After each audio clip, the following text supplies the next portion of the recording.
आदर्श शिक्षण समिति online class में आप सभी का हार्दिक अभिनंदन, हार्दिक स्वागत। आज हम कक्षा 10वीं विषय हिंदी अध्यापन बिंदु समास के बारे में पढ़ेंगे। समास की परिभाषा, उसके भेद और भेदों के उदाहरण में आज हम अव्ययी भाव समास व तत्पुरुष समास के बारे में पढ़ने जा रहे हैं। समास की परिभाषा, उसके भेद उदाहरण सहित। समास शब्द का शाब्दिक अर्थ होता है छोटा या लघु रूप। अतः जब दो या दो से अधिक शब्द या पद अपने बीच की विभक्तियों का लोप कर जो छोटा रूप बनाते हैं उसे समास कहते हैं। सामासिक शब्द या समस्त पद भी कहते हैं।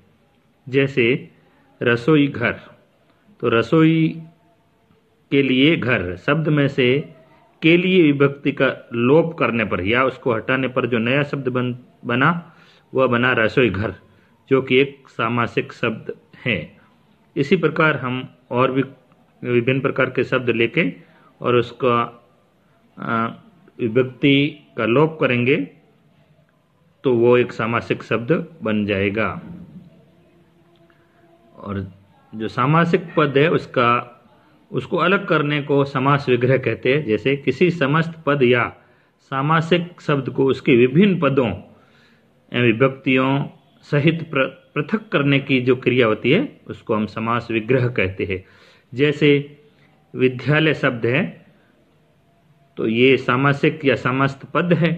इसको यदि अलग करते हैं तो विद्या के लिए आलय, अर्थात विद्या का आलय घर। माता पिता, माता और पिता, इस प्रकार और भी शब्दों का हम उनको अलग करेंगे तो वो समास विग्रह कहलाएगा। समास के कुल 6 भेद होते हैं, अर्थात 6 प्रकार के समास होते हैं। पहला है अव्ययी भाव समास, दूसरा है तत्पुरुष समास, तीसरा है द्वंद्व समास, चौथा बहुब्रीहि समास, पांचवा द्विगु समास और छठा है कर्मधारय समास। आज हम इसमें अव्ययी भाव के बारे में पढ़ते हैं।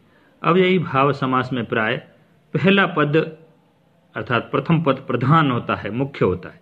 पहला पद या पूरा पद अव्यय होता है। अव्यय का अर्थ होता है कि वे शब्द जो लिंग, वचन, कारक, काल के अनुसार बदलते नहीं हैं उन्हें हम अव्यय या अविकारी शब्द कहते हैं।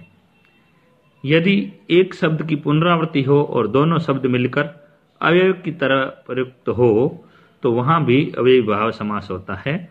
संस्कृत के उपसर्ग युक्त पद भी अव्ययी भाव समास होते हैं।